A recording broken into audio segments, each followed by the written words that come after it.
Hello friends, திலகா கிச்சன்லேருந்து திலகா பேசுகிறேன். இன்றைக்கி வெள்ளிக்கிழமை என்ன சமைக்க போகிறோன்னு பார்க்கலாம். சமைக்கிறதுக்கு தேவையான பொருள்லாம் ஃபஸ்ட்டு ரெடி பண்ணி வச்சுட்டேன். ஒரு மாங்காய் வந்து திருகி வச்சுருக்கேன். மாங்காய் சாதம் பண்ண போகிறேன். கத்திரிக்காய், முருங்கைக்காய், உருளைக்கிழங்கு வச்சுருக்கேன். பொரியல் பண்ண போகிறேன். டிஃபனுக்கு வந்து சேமியா உப்புமா பண்ண போகிறேன். வெங்காயம், பூண்டு, பச்சை மிளகாய் எல்லாம் ரெடி பண்ணி வச்சுட்டேன். இப்போ நம்ம செய்ய ஆரம்பிக்கலாம். ஸ்டவ் வந்து ஆன் பண்ணி கடாய் வச்சுருக்கேன். வெயில் காலத்தில் இந்த மாதிரி முன்னாடியே எல்லாம் ரெடி பண்ணி எடுத்துன்னு வந்து சமையல் முன்னாடி வச்சிட்டோம்னா, ஸ்டவ் முன்னாடி வச்சிட்டோம்னா கடகடன்னு சமைச்சிடலாம். சாதம் வந்து வடித்து ஒரு டீஸ்பூன் எண்ணெய் விட்டு ஆற வச்சுருக்கேன். ரெடி பண்ணலாம். மாங்காய் ஃபஸ்ட்டு வந்து மாங்காய் சாதத்துக்கு மாங்காய் தாளிச்சிக்கலாம். கொஞ்சமாக எண்ணெய் ஊற்றிக்கிறேன்.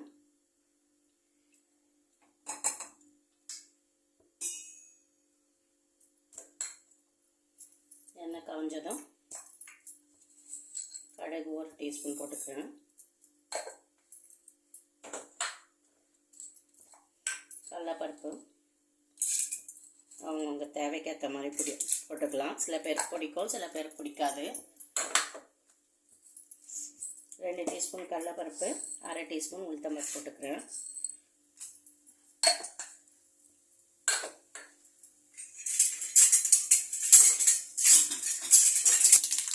கடுகு வெடிக்க ஆரம்பிக்குது. கடலைப்பருப்பு, உளுத்தம்பருப்பெல்லாம் சவந்துச்சு. சும்மா கொஞ்சோண்டு சீரகம் போட்டுக்கோங்க.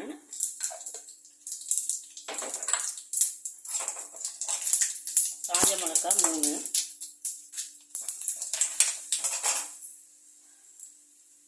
கொஞ்சமாக கருவேப்பிலை,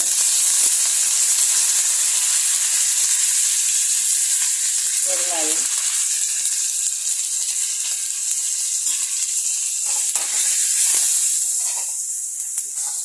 திருகின மாங்காவை இதில் போட்டுடலாம்.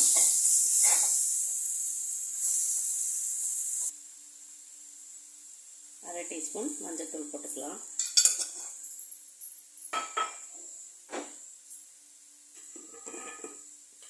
மிளகாய்த்தூள் கொஞ்சமாக போட்டுக்கலாம், ஒரு காரத்துக்காக தான்.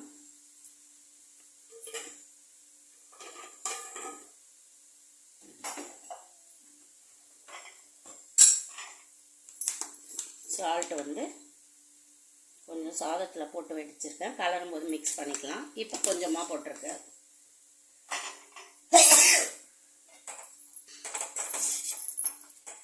ரொம்ப நேரம் வதங்கணும்னு அவசியம் இல்லை. ஒரு 2-3 நிமிஷம் இருந்தால் போதும். அந்த மிளகாய்த்தூள் போட்டிருக்கோம் இல்லைங்களா, அது பச்சை வாடை போகிற அளவு கொஞ்சம் மிக்ஸ் பண்ணிக்கலாம்.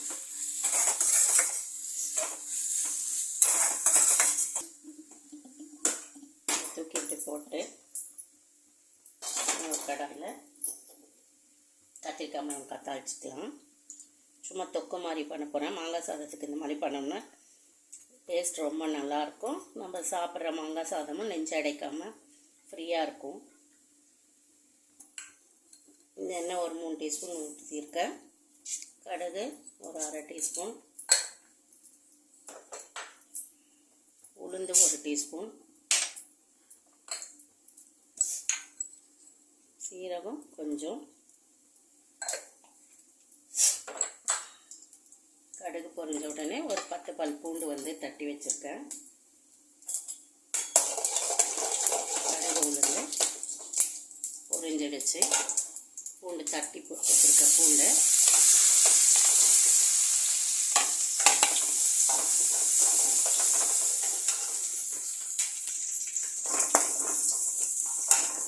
காஞ்ச மிளகாய் 1 கிள்ளி போட்டுக்கிறேன். கொஞ்சமாக கருவேப்பிலை,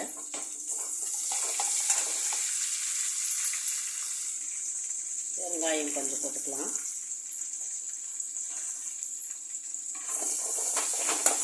எல்லாம் கொஞ்சம் வதங்கின உடனே வெங்காயம் ஒரு 2 பெரிய வெங்காயம் போட்டிருக்கேன்.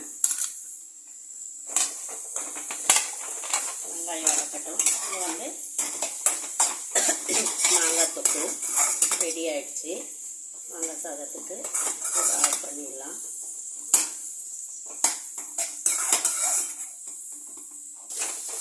வெங்காயம் வதங்கின உடனே 3 தக்காளி, நல்லா பழுத்த தக்காளி, விதெல்லாம் எடுத்துட்டு வச்சுருக்கேன். இந்த மாதிரி நம்ம தொக்கு பண்ணும்போது நல்லா பழுத்த தக்காளியாக போட்டிங்கன்னா டேஸ்ட் ரொம்ப நல்லாயிருக்கும்.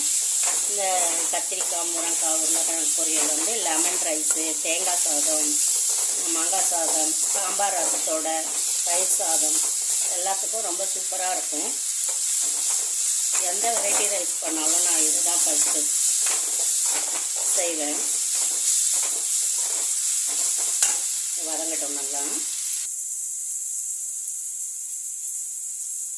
ஒரு 3 உருளைக்கிழங்கு தோல் எடுத்துட்டு கட் பண்ணி வச்சுக்கலாம்.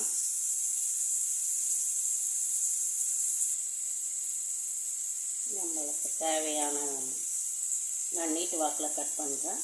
உங்களுக்கு பிடிச்ச மாதிரி கட் பண்ணிக்கலாம்.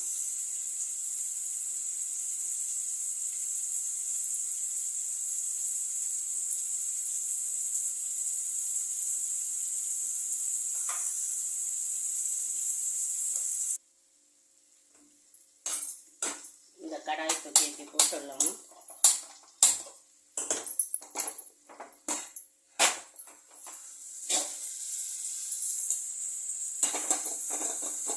உப்புமா தாளிக்க போடுறேன். கொஞ்சமாக எண்ணெய் ஊற்றிக்கலாம். உப்புமா தாளிக்க எண்ணெய் சூடாகிடுச்சு. கொஞ்சமாக கடுகு போட்டுக்கிறேன். கடுகு பொரிஞ்சிச்சு. 1 டீஸ்பூன் உளுத்தம்பருப்பு போட்டுக்கலாம்.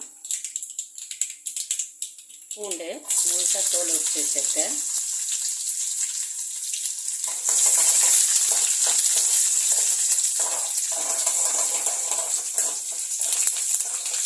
பூண்டு வந்து 1 நிமிஷம் வதங்கட்டும். ஒரு 3 பச்சை மிளகாய், 2 புளி போட்டிருக்கேன், 2 வெங்காயம் நீட்டு வாக்கில் கட் பண்ணி வச்சுருக்கேன், கொஞ்சம் கருவேப்பிலை. வெங்காயம் வதங்கிறதுக்கு சால்ட்டு,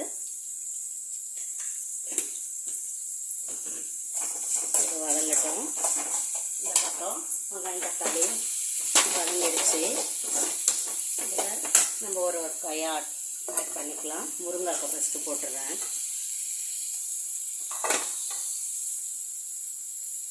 உருளைக்கிழங்கு, கத்திரிக்காய் வந்து சீக்கிரம் வெந்துடும். அதனால் இது முதல்ல போட்டு கொஞ்சம் நேரம் வதக்கிக்கலாம். 3 கத்திரிக்காய் நீல வாக்கில் கட் பண்ணிக்கிறேன்.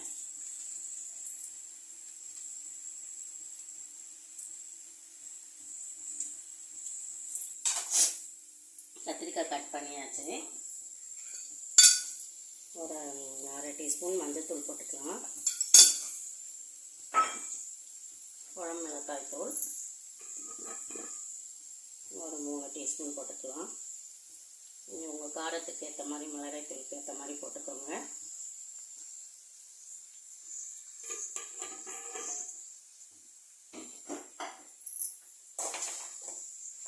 கொஞ்சம் நேரம் உப்புமாவுக்கு வெங்காயம் வதங்கிட்டுருக்கு. கத்திரிக்காயும் போட்டுக்கலாம்.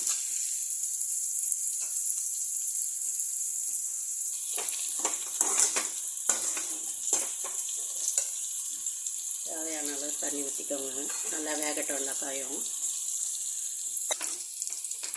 நல்லா எல்லா காயும் வெந்து கொஞ்சம் குழைய வரட்டும். டேஸ்ட் நல்லாயிருக்கும். இந்த பக்கம் உப்புமாவுக்கு வந்து வதங்கிடுச்சு.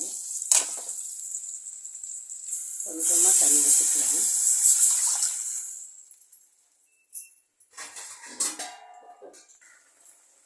உப்புமாவுக்கு நல்லா தண்ணி கொதிக்குது. அணில் சேமியா ஒரு பாக்கெட் எடுத்துருக்கேன். கொஞ்சம் அணில் சேமியா பாக்கெட்டை எப்போவுமே ஓப்பன் பண்ணி செக் பண்ணி போடுங்க.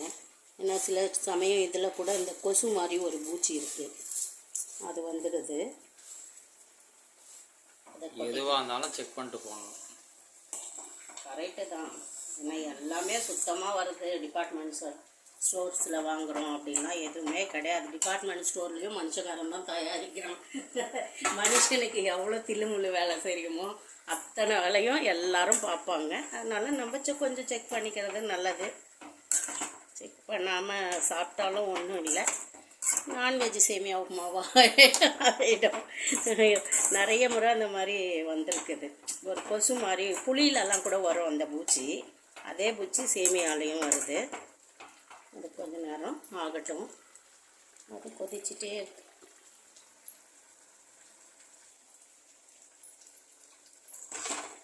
சேமியா உப்புமாவும் ரெடி ஆயாச்சு. இதுக்கு மேலே கொஞ்சம் எண்ணெய் ஊற்றிட்டு ஒரு 5 மினிட்ஸ் அப்படியே போட்டு மூடி வச்சிட்டோம்னா நல்லா உதிரியாக கிடைக்கும். சூடாக சாப்பிட்டாலும் நல்லாயிருக்கும், சில்லுன்னு சாப்பிட்டாலும் நல்லாயிருக்கும்.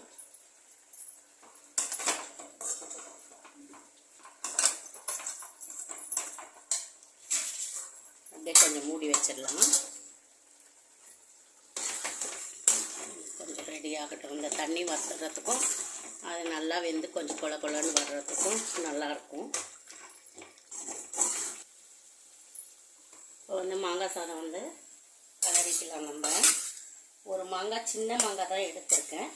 இது ஒரு 3 பேர் 4 பேர் சாப்பிட்றதுக்கு கரெக்டாக இருக்கணும். இப்போ கலரி வச்சுக்கலாம். நம்ம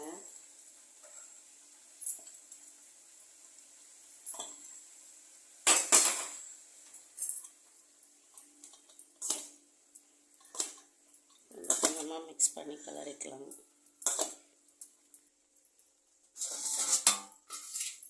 நல்லா உதிரியான சேமியா உப்புமா,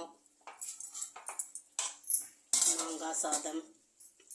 மாங்காய் சாதம் வந்து நிறைய சூடாக வந்து கலர முடியாது. ஆற வச்சுட்டு மாங்காய் தொக்கு பண்ணி அப்புறம் தான் கலர முடியும். அதனால் சில்லுன்னு இருக்கும். ஆனால் மாங்காய் சாதம் சூடாக சாப்பிட்டா நல்லாயிருக்கும். அதுக்கு ஒரு டிப்ஸு, ஓவன் வச்சுருக்கவங்க வந்து சாப்பிடும்போது மாங்காய் சாதத்தை நல்லா கலரிட்டு ஒரு பிளேட்டில் வச்சு 1 நிமிஷம் ஓவனில் சூடு பண்ணி எடுத்தோன்னா சுட சுட மாங்காய் சாதமும் சாப்பிட முடியும். டேஸ்ட் ரொம்ப நல்லாயிருக்கும். இது வந்து கத்திரிக்காய் முருங்கைக்காய் தொக்கு ரெடி ஆகிடுச்சு. இன்றைக்கி எங்கள் வீட்டில் டிஃபனு லஞ்சு இதுதான். இது எல்லாத்தையும் விட பெஸ்ட்டு. நைட்டு வச்ச சாதத்தில் தண்ணி ஊற்றி வச்சுருக்கேன். இதோட நம்ம கத்திரிக்காய் உருளைக்கிழங்கு பொரியலை வச்சு சாப்பிடும்போது அல்டிமேட்டாக இருக்கும். இந்த வீடியோ பிடிச்சிருந்தா லைக் பண்ணி ஷேர் பண்ணி கமெண்ட் பண்ணுங்கள். ஓகே, பாய்.